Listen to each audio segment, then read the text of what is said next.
It's a great pleasure now to introduce Hon Greg Clark MP. I think Greg is known to many of us, and of course chairs the Science and Technology Select Committee, a previous minister in Cabinet himself, and performs now a really important role in challenging the government policy and looking at what's going on. So, thank you very much indeed, Mark. I'm conscious that you have 15 minutes to hear from me, to hear from Sir Patrick Vallance, and to go for lunch. And at least two of those things are probably very pressing in your mind. So I'm not going to take very long to distract from what Patrick has to say and make sure that you don't miss your starters.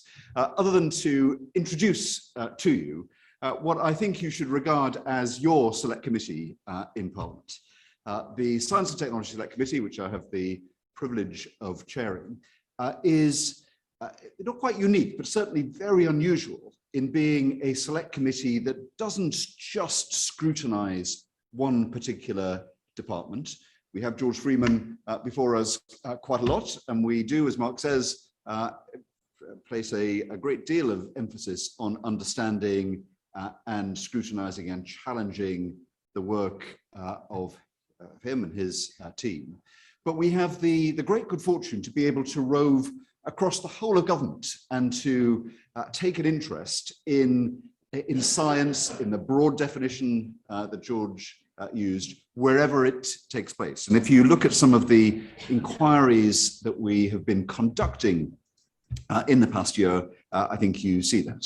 Our ongoing inquiry into COVID, into how the national and international response to the pandemic has taken place. And as you'll have seen from our sessions, it covers everything from hearing from people like Sarah Gilbert right from the outset when she had a notion that the vaccine that she was working on might prove of some use, to seeing that vaccine rolled out right across the world, to the administrative response in terms of the test and trace system and the organization of the deployment of vaccines. So we've got a continuing interest in that.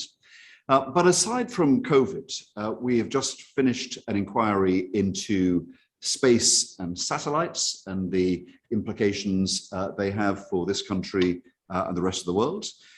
We are about to produce a report on research, reproducibility and integrity. I know something that is very much on your minds. Diversity in STEM, both educationally and professionally. It's very good to see a relatively diverse set of people in this room. You all know in the organizations from which you come that not all branches of science make use of all of the talent that is available, and we really want to try and change the dial on that. We have a report about to be published on the role of hydrogen in contributing to attaining our ambitions on net zero. Privacy and the use of data, especially in medical data and the data the NHS has. We had a session just last week, some of you may have seen, on antimicrobial resistance and where we are as a country and as a world in dealing with that particular challenge.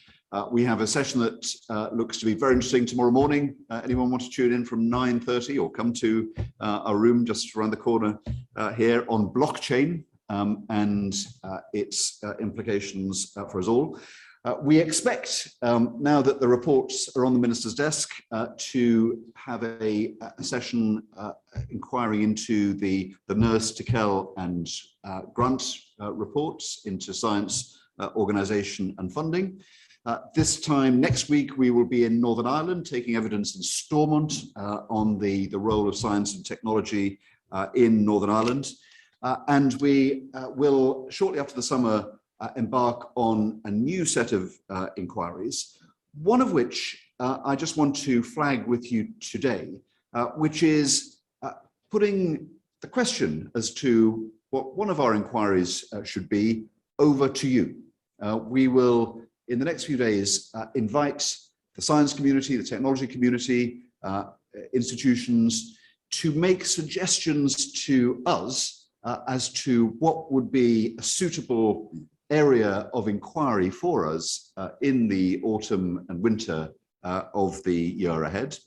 We will invite you to come in and pitch to us in public, on camera, as to what why you would make the recommendations that you have. We call it, we've done it before in the predecessor committee. We call it My Science Inquiry. It should be your chance to set our vision and our focus on at least one of the topics before us.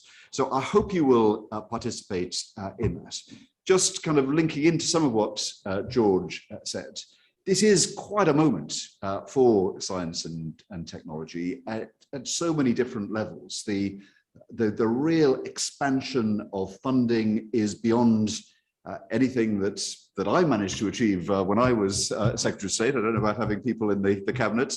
I managed to get science funding up from 9 billion a year to 12 billion a year. It's going to 22 billion a year, as you know. So massive opportunities. And at a time, and we've found, and you've all have found, I'm sure you've never been more popular at drinks parties and dinner parties of people, as scientists, wanting to talk to you, wanting to hear your perspective on things. The sessions of the Science and Technology Committee that in years past have not always attracted the biggest audiences. That has all changed.